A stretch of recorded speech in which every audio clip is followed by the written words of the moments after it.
บายดีน้องๆทุกคนหรือว่าทุกคนที่กำลังเบิ่งคลิปนี้เนาะวันนี้อาจารย์จะมาแก้ทั้งหมดสอบเซ็งกับสั้นม .7 ปีที่ผ่านมาที่จะเป็นสังคณิตเอามาเบิ่งกัน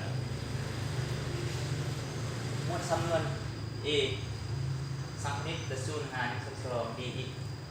ส่วนให้หักกัน2ของ1ลบให้ x กำลัง2มีค่าเท่าใดนะปอ0ปอปีส่วน6ข้อปีส่วน3งอ b เอามาเบิ่งโปรแกรมกันจาก a เท่ากับสังคณิตสูญหาร1/2 dx ส่วนให้1ลบให้ x กำลัง2นี่จากสูตรเหมือนเขาสูตรแทนตามสูตรเลยสังคณิตของ du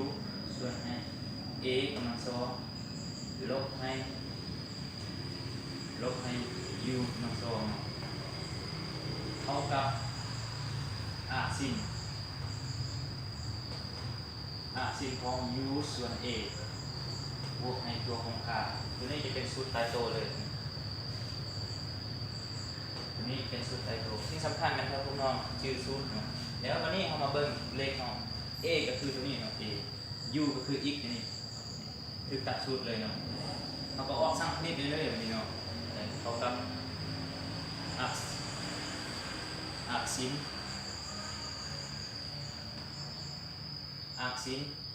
u ส่วน a ก็คือ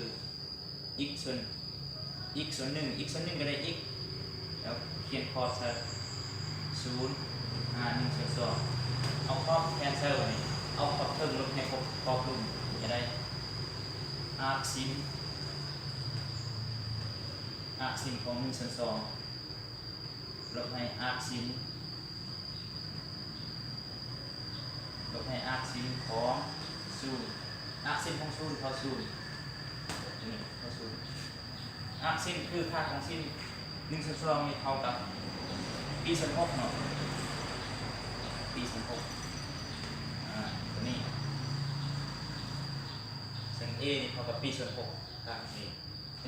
ตัวนี้จะเป็นคำตอบเอามาเบิ่งปีส่วน6อยู่ในข้อใครมานี่เนาะสิ่งสำคัญในหัวข้อตัวนี้แมนในชื่อสูตรเนาะในน้องชื่อสูตรสังคณิตตัวนี้สังคณิตของ du ส่วนให้หักกัน2ของ a กำลัง2ลบให้ u กำลัง2กับsinครับพวกน้องทุกคนที่กำลังค้นคว้าเนาะสอบเซ็งเนื้อมอนี่เนาะไปอ่านหลายๆเนาะแล้วก็แก้หลายๆบทเนาะ